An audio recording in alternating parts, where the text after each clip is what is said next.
কি আর বলবো, একটা মুভি দেখতে গিয়ে যে এমন ঝামেলায় পড়বো, সত্যি তোমরা ভিডিওটা না দেখলে না বিশ্বাস করবে না।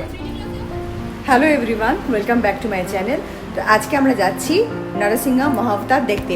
তো আমি, মোহর আর মোহরের পাপা যাচ্ছি। তো হাবড়াতেই একটা নতুন সিনেমা হল হয়েছে, আগে শপিং মল ছিল, তো সেটার উপরেই আবার সিনেমা হল বানিয়েছে। তো সেখানেই আজকে আমরা যাচ্ছি মুভিটা দেখতে। তো চলো বেশি বকবক না করে আজকের ব্লগটা শুরু করা যাক। খুব ছোট্ট ব্লগই হবে, মুভিটা নিয়েই হবে, আর সারাদিন কী করলাম সেটা নিয়েই কিন্তু আজকের ভিডিওটা হবে। তো তোমরা ভিডিওটা দেখতে থাকো। আই হোপ অন্যান্য ভিডিওর মতন এই ভিডিওটা তোমাদের ভালো লাগবে। তো চলো ভিডিওটা শুরু করা যাক। সত্যি কথা বলতে কি, দুপুর বা বিকেলের স্লটগুলো ফুললি বুকড হওয়ার জন্যই কিন্তু সকাল সকাল আমাদের মুভির স্লটটা বুক করতে হয়েছিল। তাই সকাল 10টা বাজতে না বাজতেই আমরা বেরিয়ে পড়েছি। চুলগুলো এখনো ভেজা, তো একটু পরে কিন্তু চুলগুলো সুন্দর করে বেঁধে দেবো।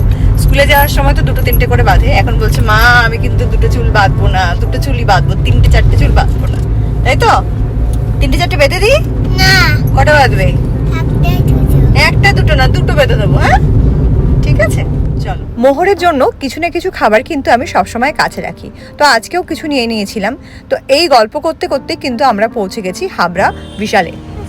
কার পার্কিং এর জন্য কিন্তু এখানে 50 টাকা চার্জ করা হচ্ছে। অনলাইনে SVF সিনেমার সাইটে গিয়ে কিন্তু আমরা আমাদের 3টে রয়্যাল টিকিট বুক করেছিলাম। এখানে টিকিট চেকিং করে ভেতরে ঢোকানো হচ্ছে। এই মহিলাই হলেন এখানকার ম্যানেজার। এনার বক্তব্য, বাচ্চার খাবারও আপনি ক্যারি করতে পারবেন না। আমি বুঝলাম কোনো খাবার ক্যারি করতে পারবো না, কোনো চিপস, কোল্ড ড্রিঙ্কস বা চকলেটস এগুলো সবার থেকে রেখে, দেখুন এই যে রেখে দিচ্ছে সবাই।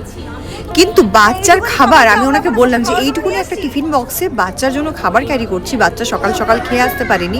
উনি কিছুতেই বোঝার চেষ্টাই করলেন না। শেষ মুহূর্তে যখন বললাম ভিডিও ভাইরাল করে দেবো, তখন বললেন ঠিক আছে নিয়ে যান। 3টে রয়্যাল টিকিট, 2টো কোল্ড ড্রিঙ্কস আর একটা পপকর্ন মিলে আমাদের কিন্তু খরচ পড়েছে 1200 টাকা।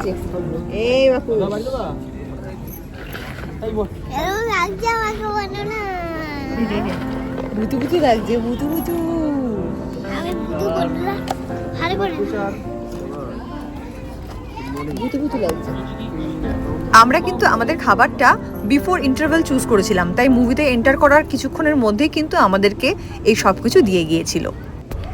আজকে কিন্তু অনেক দিন পরে মুভি দেখতে আসলাম। সেই লাস্ট দেখেছিলাম পুষ্পা, তারপরে এই আসলাম না, পুষ্পা 2 দেখেছিলাম অ্যাকচুয়ালি। তো তারপর এই দেখলাম। তবে হলটা খুব ভালো করেছে আর সিটগুলো তো লাজবাব। তো আমরা জাস্ট মুভিটা দেখে বেরোলাম, এখন বেরিয়ে আমরা ফ্রুটস খাচ্ছি। আর 3D গ্লাস দিয়েছিল পড়ার জন্য, তো এখন হালকা একটু চোখটা ব্যথা করছে, এবার দিয়ে ঠিক আছে। মুভিটা খুব ভালো দেখলাম। যারা মুভিটা দেখোনি অবশ্যই মুভিটা দেখো। আর কি বলবো, মানে মুভিটা দেখার পর তোমার ভেতরের ফিলিংসটা যেন কমপ্লিটলি চেঞ্জ হয়ে যাবে। খুব খুব খুব ভালো লেগেছে মুভিটা। এই যে বাচ্চাটা একটুখানি ডিস্টার্ব করেছে, বারে টয়লেট যাবো 2বার বলেছে। তো একবার ওর পাপা নিয়ে গেছে, একবার আমি নিয়ে গেছি। এখন ওর পাপা একটু শপিং মলে গেছে টুকটাক কেনাকাটি করতে, আমরা আর যাইনি, জাস্ট বসে রয়েছি। এক্ষুনি ওর পাপাও বেরিয়ে আসবে, জাস্ট একটা জিনিস দেখতে গেছে।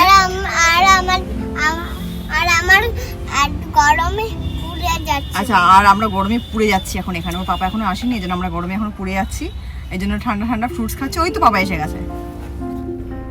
তো চলো, কমেন্ট করে জানাতে কিন্তু একদম ভুলো না আজকের ব্লগটা তোমাদের কেমন লেগেছে। এবার আমাদের গুটি গুটি পায় বাড়ি ফেরার পালা। তো সবাই ভালো থেকো আর নিজের আপনজনদের ভালো রেখো।